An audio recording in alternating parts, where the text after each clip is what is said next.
Good morning. So I understand that your teacher has assigned you to read or to find a book that will expose you to someone from either a different culture, or a different race, or a different ability that will help you gain an understanding of what so many minorities face in this country on a daily basis. So I've highlighted some books for you. I'm going to show you some books that have characters that are either come from a different country, or they might speak a different language, or they may have a different skin color than you, or a different ability, and in the hopes that you'll find something that you'll be interested in reading. And I'm also wondering, you'll have to tell me after you finish, whether you're really as different as you thought you were when you first started out the book. So our first book is Wonder by R.J. Palacio. Now Augie Pullman is a 10-year-old Star Wars fan. He likes to ride his bike, he likes to play ball, he likes to play Xbox, but he also has a severe facial deformity called Treacher Collins syndrome. This causes people to stare at him everywhere he goes. Now, Augie has been homeschooled his whole life due to the many surgeries he's had to have since birth. And this is the year he's turning, going into 5th grade, and he is going to public school for the first time, he's very reluctant to do this. It's very scary for him. As you know, fitting in can be hard, but for a lot of kids, but for Augie, that hardness, that difficulty is multiplied tenfold. And when he does get to school, he finds that the kids are looking at him. Some are afraid to talk to him, to touch him, to go near him. They think that his condition is somehow contagious. And even though Augie looks different, on the inside, he does not feel different, and he just wants to be treated like everybody else. And like everybody else, he just needs a friend. And got to see if the kids will be able to see past those differences to be able to befriend him. Now, the really cool thing about this book is that it's told from different points of view. So you don't only get to hear Augie's story, but you get to hear the perspectives of 2 of his classmates, his sister Via, her boyfriend Justin, and her friend Miranda. And it helps you to understand the world that Augie lives in. So, have you ever tried to fit into a community where you didn't feel like you belonged, or everyone kind of looked different from you, or you felt different? Do you think that if Augie came to your school, you would be able to see past the differences and be friends with him? Or do you think you'd be worried about what other kids would think? So it's definitely something to think about. Now, our next book is called Genesis Begins Again by Alicia D. Williams. Now, there are 96 things Genesis hates about herself, and she knows that exact number because she keeps a list. Like number 95, when people call her charcoal and eggplant due to her dark skin color, even members of her own family. Or number 61, when her family is always put out of their apartment, belongings laid out on the sidewalk for everyone to see, because her dad has a problem with gambling and he often loses the rent money. So when you are a gambling addict, eviction is a regular occurrence. What's not so regular this time is that they do not all have a place to crash together. So Genesis and her mother end up at her grandmother's. And this is not necessarily a bad thing. Genesis likes her grandmother, but her mother and her grandmother constantly fight. Her mother wants her to leave Genesis' dad.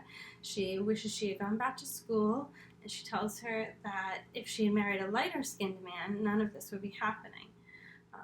Now, things aren't all bad. Genesis does like the new school she's going to. She's managed to make a couple of friends, and her choir teacher thinks that she's talented and really encourages her to join the talent show. Genesis can't see how she could possibly join the talent show and believe her teacher when her father tells her the exact opposite, and how she could get up there on that stage in front of everybody with her dark skin. And why, oh why, aren't the fancy creams and the lotion and the yogurt and the lemons that Genesis uses to try and lighten her skin working? So the question we ask Genesis is, when she reaches number 100, will she continue going with things she hates about herself, or will she be able to begin again and realize she doesn't have that much to hate about herself? Our next book is called One Crazy Summer by Rita Williams Garcia. Now, Delphine's mother walked out on her, her father, and her two younger sisters, Renetta and Fern, when Delphine was 4 years old.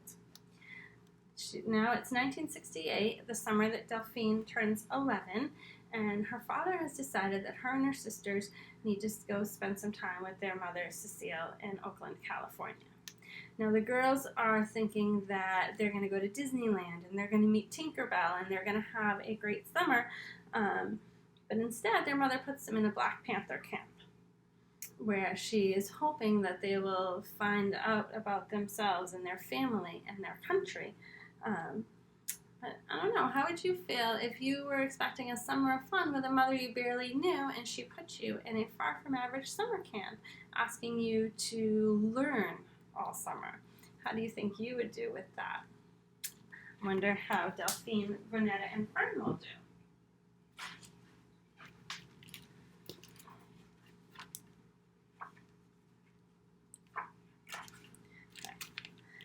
With a bolt of lightning on my kicks, the court is sizzling, my sweat is drizzling. Stop all that quivering, 'cause tonight I'm delivering. This book is the graphic novel version of The Crossover by Kwame Alexander. And that was 12-year-old Josh Bell rapping. He raps throughout the book. And thanks to his dad, him and his twin brother Jordan are kings on the basketball court. But Josh is more than just basketball, as you can see. He has mad beats, which help him find the rhythm on the line of basketball. Now, as this winning season unfolds, the twins, things begin to change with the twins, and their bond kind of unravels. Jordan meets a girl, he gets a girlfriend, and Josh is jealous and resentful, and things really heat up until they're not talking to each other. And the question is, will Josh and Jordan find their way back to each other and talk again? Is there anything that will bring them together? I don't know. I don't know what I would do if I had a twin I wasn't talking to. I think I would be very sad. This next book is called Ghost by Jason Reynolds. And Ghost is his real name, Castle Crenshaw, knows how to run fast. And he knows this from the night he and his mother had to run from his father, who was chasing them and shooting at them with a gun. So one night, Ghost sees kids practicing running, and he goes and check it out. He impulsively races the fastest kid that's out there with his beat-up sneakers and jeans, and the race is too close to call. So when Ghost starts to walk away, the coach calls him over and asks him what team he runs for, who he runs for, and Ghost says, I just run for myself. And the coach asks him to consider joining his elite running team. Now, Ghost's mother says he can join the team as long as he stays out of trouble, which is not something that is easy for Ghost to do. So the question we have to ask is, will Ghost be able to join the team? What will happen if he does? Will he be able to stay out of trouble and stay on the team? I mean, trouble follows him everywhere. It's very hard for Ghost to resist trouble. So you'll have to find out whether he is able to do that and stay on this elite running team.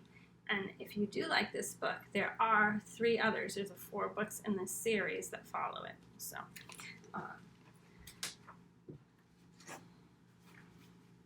and our last book is Same Sun Here by Silas House and Neela Vaswani.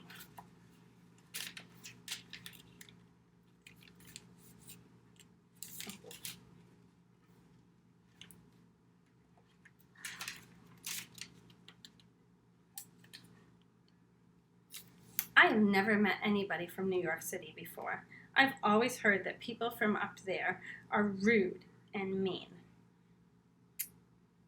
and will not hold the door open for you, and you'll get mugged if you walk down the street. Is this true? My mama says it is probably a stereotype, which I looked up in the dictionary, and it means an oversimplified opinion. She also said to remember the golden rule, which she says a lot. She's real big on the golden rule, which is from the Bible, I guess. I don't have time to look it up right now. Do you believe in the Bible? Since you are an Indian, I don't really know. No. Thank you for saying you might have thought me and Kiku were terrorists too. That sounds funny, but what I mean is that I'm glad we tell each other the real whole truth, and I am glad we can change each other's mind. I feel like I am learning a lot from you about Americans and what they're really like. I would have been afraid to go to Kentucky before I met you. Kiku says that everyone in the South wants to hang us by our necks from trees, but since meeting you, I have told him he's wrong. He doesn't believe me, of course, because he thinks he's never wrong. So, Mina and River have a lot in common. Their fathers are both forced to work away from home. They have grandmothers who mean the world to them and faithful dogs. Mina is a 12-year-old Indian immigrant girl who lives in New York City's Chinatown, while River is a 12-year-old Kentucky miner's son who lives in Kentucky.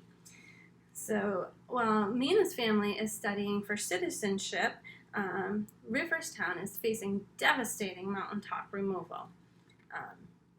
So as the unlikely pair become pen pals through their letters, they become the best of friends, and they share their hopes and their dreams, and they also help each other overcome different obstacles that both end up facing. To see what those obstacles are and how they deal with them, you'll have to read the book. So, I hope that you'll be interested in one of these books I showed you, and if not, I have plenty more in the library that show you, so just let me know if you're interested in one of these or if we can help you find another book, okay? Thanks.